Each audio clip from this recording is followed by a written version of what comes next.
మళ్ళీ సర్కార్ అమలు చేస్తున్న గృహజ్యోతి పథకం అందరికి అందిందా?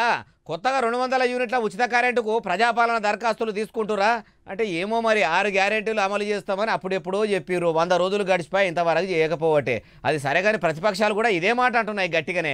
అందులో అసలు ముచ్చట ఒకటి వచ్చింది. ఈనుండ్రి మార్పు రావాలి, కాంగ్రెస్ కావాలని కారు పార్టీని కాదని ప్రజలు కాంగ్రెస్ పార్టీని గెలిపించిర్రు.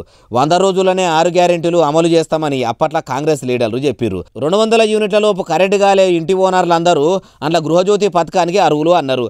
తెల్ల రేషన్ కార్డు ఉన్నోళ్లకు కూడా ఉచితమని చెప్పిర్రు.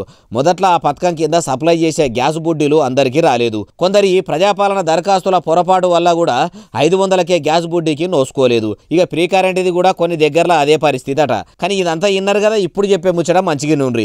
ఉచిత కరెంటు బిల్లు పథకం కింద 0 బిల్లు వస్తలేదని రందివాడకుర్రి. ఎప్పటికీ కూడా మీ మండల ఆఫీసుల్లో ప్రజాపాలన అధికారి ఉంటాడు. మీరు దరఖాస్తు పెట్టుకుంటే వచ్చే నెల సంది మీకు కూడా ప్రీ కరెంట్ వస్తుందని అప్పట్లో కరెంటు మంత్రి కం పైసల మంత్రి కం ఉప ముఖ్యమంత్రి మల్లు బట్టి విక్రమార్క సారు చెప్పుకొచ్చుండు. కాబట్టి ఇప్పుడు ప్రజాపాలన అధికారులు ప్రజల ఆర్జీలను తీసుకుంటుర్రా. అప్పట్లో ఉచిత కరెంటు రానులకు కూడా ఇప్పుడు వస్తుందా అంటే ఏడొస్తుంది. మాకు ఇప్పటి వరకు కరెంటు వస్తుంది, దానికి బిల్లు వస్తుంది, కానీ 0 బిల్లు వస్తలేదని చాలా మంది నెత్తిలో నోరు పెట్టుకొని మొత్తుకొని సాలించుకునే కాడికి వచ్చింది. ఉండగా ఎండబెడితే ఉండగా వాళ్ళే పోతారు అనే కాడికి వచ్చింది కథ.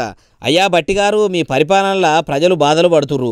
ఇక మీరు ప్రచారాల కోసము అంగు ఆర్పాటాల కోసం చేస్తే మాత్రము మీ షెయి సర్కారును మంచిగానే రేపకల్లా సుడిపెట్టేటట్టున్నారు అంటుర్రు ఈ ముచ్చటినోళ్ళు.